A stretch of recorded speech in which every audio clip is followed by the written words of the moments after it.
daming tulong na ibinibigay ang gobyerno, lalo na ang DSWD, mga kapatid.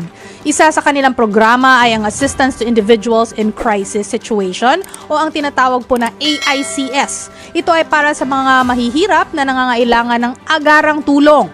Idedetalya natin yan maya-maya lamang kasama ang DSWD. O syempre, meron tayong question of the day lagi. Ito ang ating question of the day, mga kapatid. Anong tulong ang kailangan mo mula sa DSWD?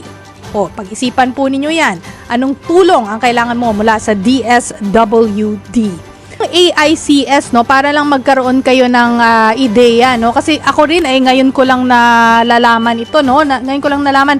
Program po siya ng DSWD. Again, ulitin ko, Assistance to Individuals in Crisis Situation. So, ang layon nga daw na itong AICS program na pag-usapan natin kasama ang DSWD mamaya ay tulungan ang mga mahihirap nating kababayan na sumasailalim nga sa crisis situations, no, na may crisis talaga.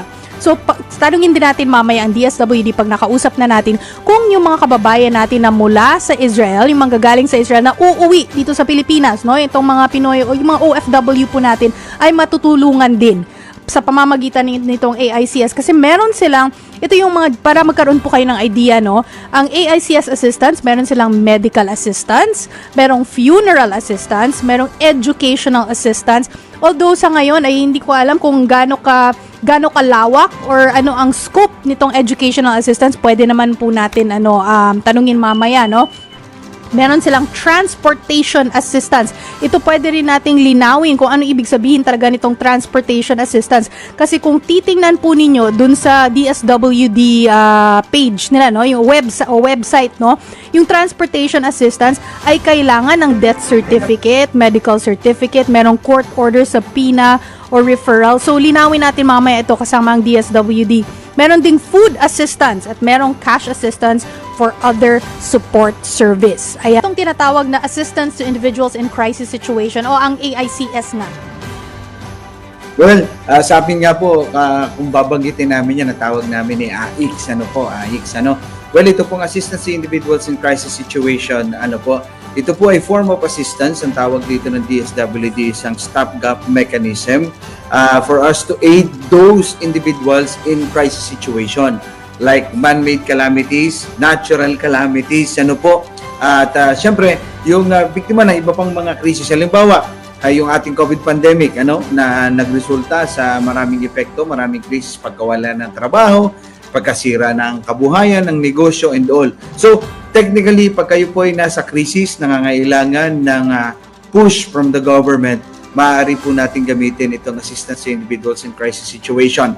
Ang mga form po nito ay medical or hospital assistance. Maaari po namin kayong tulungan na mabayaran ng inyong bill. We're not saying 100%, but then maaari po namin kayong tulungan bayaran ng inyong hospital bill, inyong sabihin nating medical bill, procedure, halimbawa, operahan, may lalagyan ng bakal, therapy, At ito po ay maaari po nating ibigay sa ating mga kababayan.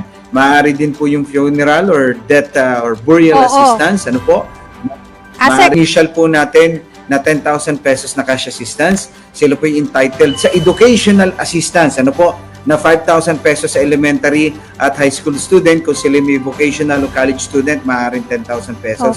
And then entitled din po sila, ito naman po yung ibang programa, pero Sustainable Livelihood Program na 15,000 pesos maximum. Yung mga yung mga assistance na yan, do they have to apply for it or automatic yan na mapupunta sa kanila? Yung AICS po natin in general, kailangan po applyan. So ito nga po, yung iba, may mga fake news na may mga parapol, magsasagot ng survey, may matatanggap ka. Hindi po totoo yun. Kailangan nyo pong personal na mag-apply sa DSWD. Sa anumang tanggapan ng DSWD. Yes, may exemption tayo. Halimbawa, matatanda, bedridden. Well, of course, common sense naman po yun. Hindi na natin kailangan pupuntahin sina lolo't lola o may sakit nating pasyente. Yung authorization o letter of authorization will suffice, and we can facilitate, you can facilitate on behalf of the patient or yung tawag nga po namin ng clients. Sec, isa-isahin na natin to kasi nabanggit mo nga merong medical assistant, funeral, educational assistant, transportation assistance, food assistance, at cash assistance and other support services,